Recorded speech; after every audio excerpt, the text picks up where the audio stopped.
Good evening everyone, welcome back to my channel. और special BEd वालों के लिए मैं थोड़ा सा समरी टाइप में जो वीडियोस आज से स्टार्ट करने वाली हूँ, क्योंकि एमसीक्यू तो हम लोग करते हैं, बट जब हमें और ज़्यादा कॉन्सेप्ट क्लियर होते हैं तो हमें आंसर फाइंड आउट करने में इजी होता है। और मैं आपसे ये कहूँगी, वीडियो स्टार्ट करने से पहले आप लोग पेन पेपर लेकर बैठिए, क्योंकि यहाँ पे बीच बीच में कहीं कहीं से क्वेश्चंस बन सकते हैं।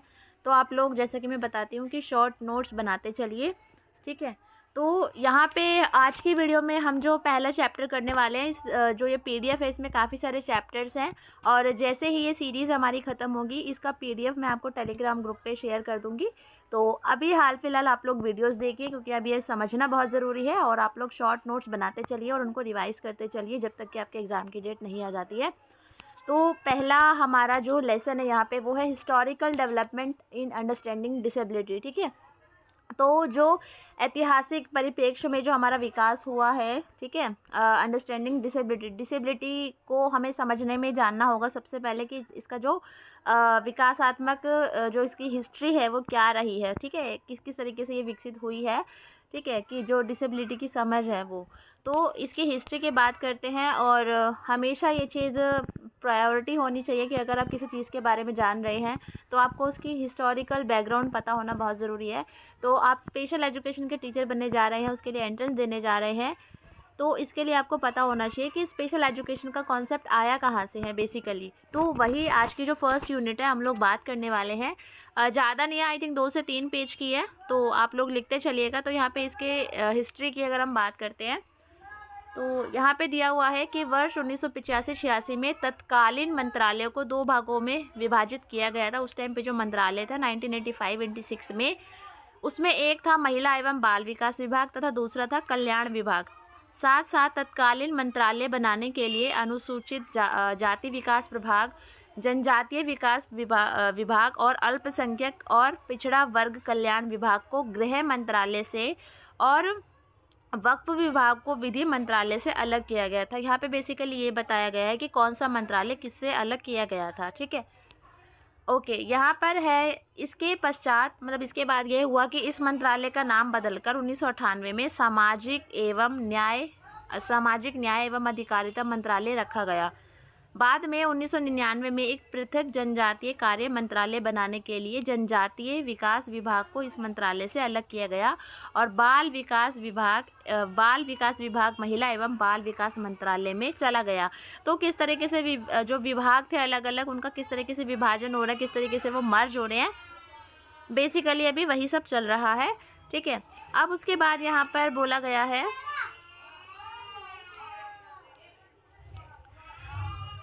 कि विकलांगता का विषय संविधान की 7वीं अनुसूची की राज्य सूची में आता है। तो आप लोग इसको नोट डाउन कर सकते हैं। एक बार मैं गेट बंद कर देती हूँ, बहुत शोर हो रहा है। आई होप कि अभी आपको ज़्यादा डिस्टर्बेंस ना हो। गेट तो बंद हो चुका है, बट फिर भी आवाज़ें आएंगी, क्योंकि आवाज़ों को पूर्ण रूप से रोका नहीं जा सकता है। तो यहाँ पर है कि जो विकलांगता का विषय है वो संविधान की 7वीं अनुसूची में है। तो ये आप लिख सकते हैं यहाँ पे कि 7वीं अनुसूची में है और ये राज्य अनुसूची में आता है। भारत सरकार हमेशा से विकलांगता के क्षेत्र में सक्रिय रही है, एक्टिव रही है। यह न सिर्फ 7 राष्ट्रीय संस्थानों NI जो विभिन्न प्रकार की विकलांगताओं के लिए अलग अलग कार्य कर रहे हैं, और साथ में संयुक्त क्षेत्र केंद्रों, जिसको हम CRC बोलते हैं, और ये जो हमारे हैं NI नेशनल इंस्टीट्यूशंस, जो विकलांग व्यक्तियों को पुनर्वास सेवाएं मुहैया करा रहे हैं, ठीक है। तो यहाँ पर यह है कि गवर्नमेंट हमेशा एक्टिव रहती है विकलांगता के क्षेत्र में, और जो 7 राष्ट्रीय संस्थान हैं और बाकी जो अलग अलग जो संयुक्त क्षेत्रीय केंद्र है, वो सभी मतलब विकलांगों के लिए, दिव्यांगों के लिए काम कर रहे हैं। तो यहाँ पर है एवं पुनर्वास पेशेवरों के लिए पाठ्यक्रमों का संचालन भी कर रहे हैं, उनके लिए अलग से करिकुलम भी बनाया जाता है। इसी प्रकार की सेवाएं प्रदान करने वाले बहुत से जो NGOs हैं, गैर सरकारी संगठन निधि प्रदान करती है, और साथ में ही राष्ट्रीय विकलांगता वित्त एवं विकलांग विकास जो है निगम को धन देती है, जो विकलांग व्यक्तियों को स्वरोजगार हेतु ऋण रियायती ऋण देती है, ठीक है। तो इनमें बेसिकली इनको हम मतलब कर्ज भी दिया जाता है एक ठीक ठाक उसमें इंटरेस्ट पे, ताकि वो लोग अपना स्वरोजगार खुद का अगर बिजनेस करना चाहे तो वो कर सकते हैं। और इसके अलावा केंद्रीय सरकार निम्नलिखित का पक्षकार है। तो इसके अलावा ये सब भी यहाँ पे किया जाता है, ठीक है, निम्नलिखित। तो अभी देखते हैं कौन कौन से लिखित है। तो पहला यहाँ पे विकलांग व्यक्ति पूर्ण भागीदारी और समानता संबंधी घोषणा, जो कि दिसंबर 1922 में हुई थी। संयुक्त राष्ट्र विकलांग व्यक्ति अधिकार संधि पत्र सम्मेलन 2008 में जो हुआ था, इस विषय में राज्य सरकारों से अलग अलग स्तर का ध्यान आकर्षित किया गया। जो ये जो हुए थे, अभी जो बताया है, ये जो हमारे संबंधी घोषणा हुई थी, सम्मेलन हुए थे, तो यहाँ पे राज्य सरकारों का क्या ध्यान आकर्षित किया गया जो दिव्यांगों के प्रति। केंद्रीय स्तर पर विकलांगता का विषय सामाजिक एवं अधिकारिता मंत्रालय की कई जिम्मेदारियों में से एक है, और जिसके परिणाम स्वरूप इस पर ध्यान दिया गया, क्योंकि इसका ज़्यादातर समय ऊर्जा मंत्रालय की स्वयं की योजनाओं का क्रियान्वयन करने एवं भौतिक लक्ष्यों को पूरा करने और वार्षिक समयबद्ध गतिविधियों जैसे विकलांग व्यक्तियों को राष्ट्रीय पुरस्कार देने में चला जाता था, ठीक है। तो बेसिकली यहाँ पर ये चीज़ बोली जा रही है। अभी यहाँ पे ऐसा कुछ नोट डाउन करने वाला नहीं है, ये जो पॉइंट 1 है ये आप लोग नोट डाउन कर सकते हैं। तो यहाँ पर बेसिकली आपको ये बोला गया है कि इसका जो हिस्टोरिकल बैकग्राउंड है वो क्या रहा है, कौन सा मंत्रालय किससे अलग हुआ। आप चाहो तो इसको नोट डाउन कर सकते हो, वैसे वहाँ से क्वेश्चंस आते नहीं हैं, ठीक है। और इसके अलावा यहाँ पे ये जो 7वीं अनुसूची में है, राज्य सूची में है, इसको आप लोग लिख सकते हो। जहाँ जहाँ लिखने वाला है वो भी मैं आपको बता रही हूँ, क्योंकि आप ताकि पूरा ना लिखो, ठीक है, बट समझना बहुत ज़रूरी है हमें। तो यहाँ पे जो पॉइंट 1 है, जो ये सम्मेलन और घोषणा की डेट दी गई है, मंथ दिया गया है, ईयर दिया गया है, इसको आप लोग नोट डाउन कर लीजिए, ठीक है। सारा नोट डाउन करने की आवश्यकता नहीं है। उसके बाद है यहाँ पे 11वीं पंचवर्षीय योजना में कहा गया है कि सामाजिक न्याय एवं अधिकारिता मंत्रालय के विकलांगता विभाग को एक अलग विभाग में परिवर्तित कर सशक्त किया जाएगा, ताकि यह अन्य संबंधित मंत्रालयों के साथ प्रभावी रूप से समन्वय कर सके और विकलांग व्यक्तियों के प्रति अपने कर्तव्यों का निर्वहन कर सके, ठीक है। जो विकलांगों का जो विभाग है, उनको एक अलग सेपरेशन की बात हो रही है, ताकि वो अपना अच्छी तरीके से काम कर सके। तो ऐसा कौन सी योजना में कहा गया है, तो 11वीं पंचवर्षीय योजना में कहा गया है। तो आप इस चीज़ को नोट डाउन कर सकते हैं। उसके बाद हमारा है विकलांगता का विषय एक विशेष प्रकृति का होने के कारण UNCRPD के आलोक में व्यापक सत्र के कार्य किए जाने और मौजूदा कार्यान्वयन संरचना की अपर्याप्तता के कारण अब सामाजिक एवं न्याय अधिकारिता मंत्रालय के विद्यमान विकलांगता ब्यूरो के उन्नयन का समय आ गया है। मतलब कि इनका जो है, इनका काम जो कार्यान्वयन है वो ठीक प्रकार से उनका संचालन नहीं हो पा रहा है, जो दिव्यांगों के लिए जो काम किए जाने चाहिए, ठीक है। तो अभी जो उनके जो अभी जो उनके लिए काम करने का, उन्नयन करने का, उनको उन्नति करवाने का जो समय आ गया है। तो सरकार दिनांक 3 जनवरी 2012 को सामाजिक एवं न्याय अधिकारिता मंत्रालय के अधीन ही एक अलग विकलांगता कार्य विभाग बनाने का निर्णय लिया गया, ठीक है, ताकि हम उनको और डेवलप्ड आगे कर सकें। तो भारत के राष्ट्रपति दोनों सदनों के समक्ष दिनांक 12 मई 2022 को इसकी घोषणा मतलब की गई, ठीक है। तो यहाँ पर आप यहाँ से नोट डाउन कर सकते हैं कि, ठीक है, सरकार से लेकर की गई, कि मतलब कब ये बात हुई कि हम इनके लिए एक अलग से विभाग बनाएंगे, और इसके जो घोषणा कब की गई और राष्ट्रपति के द्वारा। तो इसको डेट को आप मेंशन कर सकते हैं, क्योंकि मैं बता रही हूँ कि क्वेश्चन कहीं से भी बन सकता है। तो यहाँ से लेके यहाँ तक आप नोट डाउन कर सकते हैं, और प्लीज़ नोट डाउन मत कीजिए, उसको रिवाइज भी कीजिएगा। अब हम बात करते हैं स्वतंत्रता पूर्व भारत में विशिष्ट शिक्षा का विकास, नॉट विकास डेवलपमेंट, ठीक है। स्वतंत्रता से पहले भारत में जो स्पेशल एजुकेशन थी उसका विकास कैसा था, तो वो सब यहाँ पर बताया गया है। तो दृष्टिनार्थ विशिष्ट शिक्षा, जो दृष्टि बाधित होते हैं, देखिए दृष्टिहीन होते हैं, भारत में दृष्टिहीनों के लिए प्रथम विशिष्ट विद्यालय की स्थापना 1887 में आंग्ल मिशनरी महिला एनी शार्प 1858, जो कि इनका डेट ऑफ बर्थ है, और ये, ठीक है, और ये 1903 को क्या बोलते हैं, कभी कभी ना वर्ड्स नहीं आते हैं, स्वर्ग सिधार गई थी, ठीक है, सिधार वट, ठीक है, स्वर्ग सिधार गई थी, सिधार नहीं बोलते हैं ना। अच्छा चलो, जो भी है, ये नहीं रही थी 1903 में, ठीक है, 1903 में तक नहीं रही थी, 1858 का जन्म हुआ था, द्वारा एक अन्य मिशनरी महिला ह्यूलिट के सहयोग से की गई। तो यहाँ पे आप इस चीज़ को नोट डाउन कर सकते हैं कि पहली जो प्रथम विश्वविद्यालय विशिष्ट विद्यालय की स्थापना कब की गई थी, भारत में। भारत की बात हो रही है यहाँ पे, वर्ल्ड की बात नहीं हो रही है। इस चीज़ को नोट डाउन करना कि भारत में पहला दृष्टिहीनों के लिए जो विशिष्ट विद्यालय बनाया गया था वो 1887 में बनाया गया था, और किसने बनवाया था, आंग्ल मिशनरी एनी शार्प ने, और जिसकी ये जो आप ये लिख सकते हो, और उसने किनकी हेल्प से बनाया था वो आप नाम नोट डाउन कर सकते हो। उसके बाद है RS चौहान 1994, ये क्या लिखा है इन्होंने, अन्य मिशन इंस्टीट्यूट के सहयोग से की गई थी, इसको हटा दो भाई, ठीक है। अब है इस संस्था को अमृतसर स्थित सेंट कैथरीन, और ये मैं बता दूं आपको, ये क्वेश्चन मुझे ध्यान नहीं है, एग्जैक्ट ध्यान नहीं है, बट ये जो है इसका आंसर, जो क्वेश्चन है ये उत्तराखंड वाले जो स्पेशल बीएड का एग्ज़ाम था उसमें पूछा गया था कि पहला जो दृष्टिहीनों के लिए विश्वविद्यालय वो सॉरी विद्यालय स्थापित किया गया था वो कहाँ किया गया था, ठीक है, ये पूछा गया था। अमृतसर उसका आंसर था। इस संस्था को अमृतसर से सेंट कैथरीन अस्पताल के परिसर में शुरू किया गया तथा इसका नाम रखा गया था north India industrial home for Christian blind. तो ये चीज़ें नोट करते चलिए चलिए, ये बहुत इंपॉर्टेंट चीज़ें हैं। इसे 1930 में राजापुर देहरादून ले जाया गया, जहां पर आज भी Sharp Memorial School for the Blind के नाम से ये काम कर रहा है। इसके बाद पालायम कोटा तमिलनाडु में 1890, अहमदाबाद गुजरात में 1895, कोलकाता पश्चिम बंगाल तथा रांची झारखंड में 1997 तथा मुंबई में सन 1900 में कुछ और विशिष्ट विद्यालयों की स्थापना हुई, ठीक है। तो ये इतना खैर इंपॉर्टेंट नहीं है, बट लिखना चाहो तो लिख सकते हो। उसके बाद हमारा है 120वीं शताब्दी के देशों के शताब्दी में देश के अन्य भागों में धीरे धीरे दृष्टिहीनों के लिए कुछ और संस्थाओं की स्थापना हुई। दृष्टिहीनों से संबंध भारत सरकार के प्रतिवेदन 1944 के अनुसार उस समय तक ऐसी संस्थाओं की संख्या 32 पहुंच चुकी थी, ठीक है। अभी यहाँ पर हमारा मेन इंपॉर्टेंट है, पहला कहाँ खुला था, किसने खोला था, ठीक है, और वो बेसिकली था कहाँ पर, ठीक है। तो अभी ये वाला हमारी मेन है इंपॉर्टेंट चीज़ याद रखने की। उसके बाद हमारा है स्वतंत्रता पूर्व दृष्टि बाधितार्थ विशिष्ट शिक्षा की प्रमुख विशेषता है। जो दृष्टिहीनों को शिक्षा दी जाती थी उसकी क्या क्या कैरेक्टरिस्टिक थे वो आपको बताने हैं, वो यहाँ पे बताए गए हैं, वो हमें समझने हैं। अनेक कथाकथित दृष्टिहीनार्थ विद्यालय शिक्षा केंद्र से अधिक आश्रय स्थल थे, मतलब वो वहाँ पर रहते थे। शिक्षा केंद्र से ज़्यादा वो आश्रय स्थल थे, मतलब वहाँ पर बच्चे रहते थे। दूसरा है 32 में से केवल कुछ गिने चुने केंद्र ही दृष्टिहीनों के लिए शिक्षा के प्रगतिशील एवं वांछनीय स्थल थे, ठीक है। कुछ ही थे जो मतलब प्रोग्रेसिव थे, ठीक है, वांछनीय थे, जहाँ पर मतलब जिसलिए बनाए गए हैं उनकी पूर्ति होती थी। तीसरा है किसी भी स्कूल में प्राथमिक स्तर से आगे शिक्षाएं उपलब्ध नहीं थी, बस प्राथमिक तक की था, प्राइमरी तक उसके आगे नहीं था। चौथा है भारत में कोई ब्रेल प्रेस नहीं था, अभी ये उस टाइम की बात हो रही है, ठीक है, ब्रेल प्रेस नहीं था। पांचवा है सरकारी सहायता नाम मात्र की ही थी, तो अभी इसको ये मत समझना कि अभी भी यही सब चल रहा है, ये यहाँ पे स्वतंत्रता पूर्व से बात की हो रही है, जब हम स्वतंत्र नहीं हुए थे, 1947 से पहले की बात हो रही है। छठा है दृष्टिहीनता के साथ साथ किसी अन्य विकलांगता से ग्रस्त व्यक्तियों के लिए कोई संस्था नहीं थी, ठीक है, इनके लिए कोई संस्था नहीं थी, चाहे अगर किसी को अगर और डिसेबिलिटी है तो उनके लिए कोई और संस्था नहीं थी। सातवां है समस्त संस्थाओं में दृष्टिहीनों की कुल संख्या का एक बहुत छोटा भाग सुविधाएं प्राप्त कर रहा था, महिला और पुरुष विद्यार्थियों की संख्या लगभग 1250 थी, ठीक है।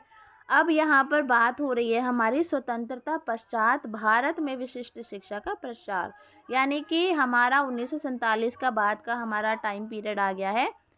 दृष्टिबाधित स्वतंत्रता पश्चात भारत में विशिष्ट शिक्षा की दिशा में एक प्रकार से अप्रैल 1947 में निर्धारित हो गई थी, जब भारत सरकार के शिक्षा मंत्रालय में दृष्टिहीनों के छोटी सी इकाई की स्थापना की गई, ठीक है।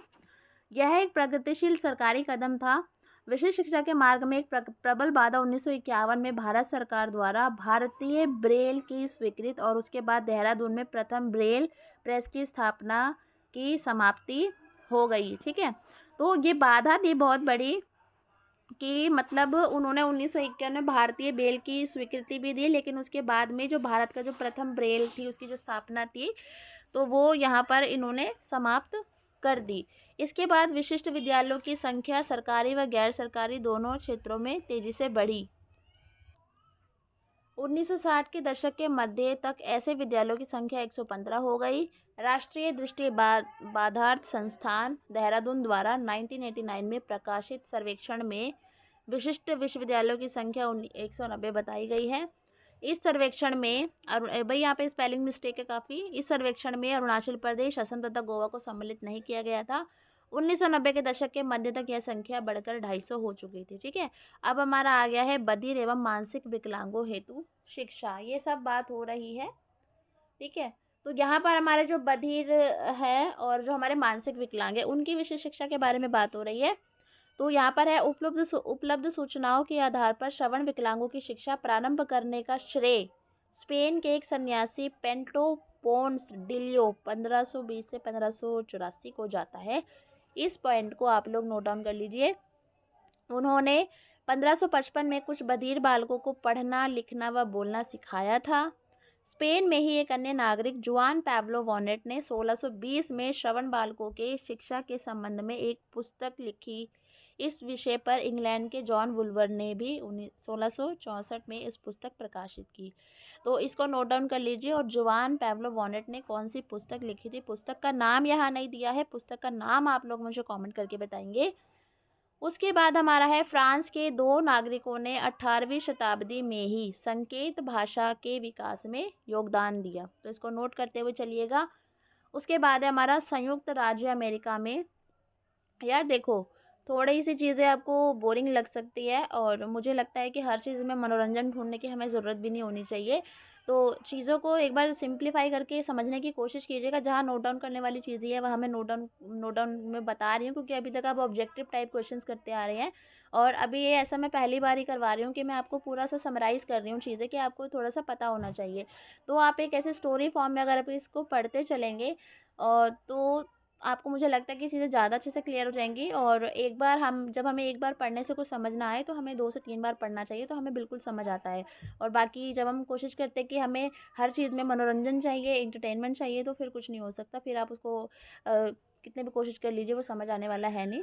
तो इसीलिए, क्योंकि शायद आपको ये लगता है, बोरिंग लग सकता है, क्योंकि जो स्पेशल एजुकेशन करने वाले हैं उनमें नॉर्मली मुझे लगता है कि मतलब 90% कैंडिडेट सिर्फ ग्रेजुएट हैं, उन्होंने कोई ऐसा टीचिंग डिप्लोमा नहीं किया होगा और उनके लिए ये सारी चीज़ें नई हैं, तो उनको बोरिंग लग सकती है कि क्या है ये, मतलब क्या पढ़ना पड़ रहा है, ठीक है। तो हो सकता है ऐसा होगा, और मुझे पता है कि ऐसा होगा। तो इसलिए मैं यहाँ पे ये चीज़ आपको क्लियर कर रही हूँ कि प्लीज़ इस चीज़ को ना ऐसा बर्डन लेते हुए मत चलिए। ये सब चीज़ें आपको बच्चों के साथ करनी है, बाद में आपको टैकल करना है। तो आपको जब चीज़ें पता नहीं होंगी, आप बच्चे के साथ कैसे कैसे हैंडल कर पाओगे बच्चों को, ठीक है। तो यही है, और यही सब बाद में आपको पढ़ाया भी जाएगा जब आप अपनी 2 साल 6 महीने की आप करेंगे, जब अपनी बीएड स्पेशल। तो यही सब आपको वहाँ पर भी पढ़ना है, यही सब आपको यहाँ पर भी पढ़ना है एंट्रेंस क्लियर करने के लिए, ठीक है। तो ये छोटा सा मेरा सजेशन है, और बाकी मेरे लिए कोई सजेशन हो तो आप लोग मुझे कमेंट कर सकते हैं। ओके, तो यहाँ पर है हमारा, संयुक्त राज्य अमेरिका में श्रवण विकलांगों के लिए पहला विशिष्ट विद्यालय 1817 में स्थापित किया गया था, श्रवण विकलांगों के लिए जो सुन नहीं सकते। तो यहाँ पे इसको आप लोग लिख लीजिए, ठीक है। इनका जो विद्यालय था 1863 में तक वहाँ इस प्रकार के 22 विशिष्ट विद्यालय स्थापित हो चुके थे। स्कैन विद कैम स्कैन, ये क्या दिया हुआ है इन्होंने। मानसिक विकलांगों की शुरुआत फ्रांसीसी चिकित्सक जॉन इतार्द 1775-1838 द्वारा की गई, जब उन्होंने जंगल से पकड़कर एक 11 वर्षीय लड़कों को शिक्षित करने का प्रयास किया। इसको नोट डाउन कर लीजिएगा। इसके पश्चात सेंगवा ने इस क्षेत्र में फ्रांस व संयुक्त राज्य अमेरिका में महत्वपूर्ण भूमिका निभाई, ठीक है। अब उसके बाद हमारा है, इन दोनों ने क्रमशः 1801 और 1866 में अपने अनुभवों तथा विविध पुस्तकों के रूप में प्रकाशित किया, जिसके बाद के आने वाले विशेषज्ञों व शिक्षकों को बहुत लाभ हुआ। तो ये हमें नोट डाउन करने की आवश्यकता नहीं है। उसके बाद हमारा है मैडम मॉन्टेंसरी, और इनसे रिलेटेड क्वेश्चंस पूछे जाते हैं, तो इनको बिल्कुल भी भूल कर मत जाइएगा। तो ऐसे विशेषज्ञों में जो मैडम मॉन्टेंसरी है उनका नाम भी सम्मिलित है, और इन्होंने प्राइमरी एजुकेशन पर मतलब फोकस नहीं किया था, इन्होंने प्री प्राइमरी पे फोकस किया था। और ये क्वेश्चन मैंने अभी कल जो पेपर सॉल्व करवाया उसमें मैंने करवाया भी हुआ है, ये क्वेश्चन भी पूछा जा सकता है आपसे। प्री प्राइमरी पे ऊपर इन्होंने फोकस किया है, ठीक है। इंग्लैंड में गैर सरकारी प्रयासों के अतिरिक्त 1914 के प्राथमिक शिक्षा अधिनियम के द्वारा स्थानीय प्राधिकरणों को मानसिक विकलांग बालकों की शिक्षा का प्रबंध करने का उत्तरदायित्व सौंपा गया। तो ये हमारी आज की यूनिट ख़त्म होती है। अभी जो हमारी नेक्स्ट यूनिट है वो हम लोग कल करेंगे। और यहाँ इस वाली वीडियो पे मुझे ठीक ठाक लगेगा कि हाँ आप लोग ठीक ठाक मुझे रिस्पांस दे रहे हैं, तो डेफ़िनेटली मैं फिर आगे कराऊंगी। और अगर आपको लगता है कि आप लोग खुद अच्छे से ज़्यादा अंडरस्टैंड कर सकते हैं चीज़ें, तो आप लोग मुझे उसके लिए भी कमेंट कर सकते हैं। तो मैं इसका पीडीएफ आपको टेलीग्राम ग्रुप पे दे दूँगी, अगर आपको खुद से पढ़ना है तो इसको, ठीक है। बाकी मेरी कोशिश थी कि मैं बीच बीच में और भी चीज़ें जो मुझे पता है वो मैं आपके साथ शेयर कर पाऊँ। बस इतना सा फ़र्क होता है, जब आप किसी से पढ़ते हो तो आपको थोड़ी और चीज़ें भी पता चलती है, और खुद से पढ़ते हो तो फिर जितना आपको पता होता है, और ऐसा भी हो सकता है कि आपको मुझसे ज़्यादा पता हो, तो वो अच्छी बात है। बट जो मेरे एक्सपीरियंस रहे हैं, अब तैयारी करवा ही रही हूँ तो काफ़ी चीज़ें मुझे पता चलती रहती है बीच बीच में। तो वही बस वीडियो देखने का ये फ़ायदा है कि आपको और भी चीज़ें पता चल जाती है और हमें भी नहीं पता होता जब हम एग्ज़ाम दे रहे होते हैं तो कौन सा क्वेश्चन किसका नॉर्मल एक बोली गई बात भी वो क्वेश्चन के रूप में आ जाती है। और ऐसा आप लोगों के साथ हुआ भी होगा, मेरे साथ तो कई बार हो चुका है। सो इतनी सी वीडियो थी और वीडियो कैसी लगी कमेंट करके ज़रूर बताना और don't forget to like, don't forget to share and don't forget to subscribe. Thank you.